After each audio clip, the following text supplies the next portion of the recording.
ஸல்லல்லாஹு அலைஹி வஸல்லம் அவர்கள் வாழ்ந்தார்கள். அவர் எல்லோரிடமும் அன்பாகவும் உண்மையுடனும் பேசுவார். ஒரு அமைதியான இரவில் வானம் முழுவதும் நட்சத்திரங்கள் மின்னிக் கொண்டிருந்தது. அப்போது அல்லாஹ் ஒரு அழகான வான தூதரை அனுப்பினார். அவர் பெயர் ஜிப்ரீல் அலை. ஜிப்ரீல் தூதர் நபி ஸல் அவர்களிடம் சொன்னார், இன்று அல்லாஹ் உங்களை ஒரு சிறப்பு பயணத்திற்கு அழைக்கிறார். அங்கே ஒரு ஒளி விளக்கும் வேகமான அழகான வான வாகனம் வந்தது. அதன் பெயர் புராக் நபி ஜலியுவான்.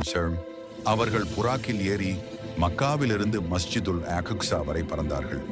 அங்கு பல நபிகளை சந்தித்து அவர்கள் அனைவரும் சேர்ந்து தொழுகை செய்தார்கள். பிறகு ஜிப்ரீல் தூதருடன் நபி பாசல் அவர்கள் வானத்தை நோக்கி உயர்ந்தார்கள். ஒவ்வொரு வானத்திலும் நல்ல நபிகளை சந்தித்தார்கள். அதற்கு பின் அல்லாஹ் நபி ஸல்லல்லாஹு அவர்களுக்கு ஒரு அழகான பரிசு கொடுத்தார். அந்த பரிசு என்ன தெரியுமா? நாம் தினமும் 5 முறை தொழ வேண்டும். நபி ஸல்லல்லாஹு அவர்கள் அந்த பரிசை மக்களிடம் கொண்டு வந்து சொன்னார்கள். நாம் அல்லாஹ்வை தினமும் நினைத்தால் நம் இதயம் சுத்தமாகவும் மகிழ்ச்சியாகவும் இருக்கும். அன்று முதல் குழந்தைகளும் பெரியவர்களும் தொழுகை செய்து அன்பாக வாழ ஆரம்பித்தார்கள்.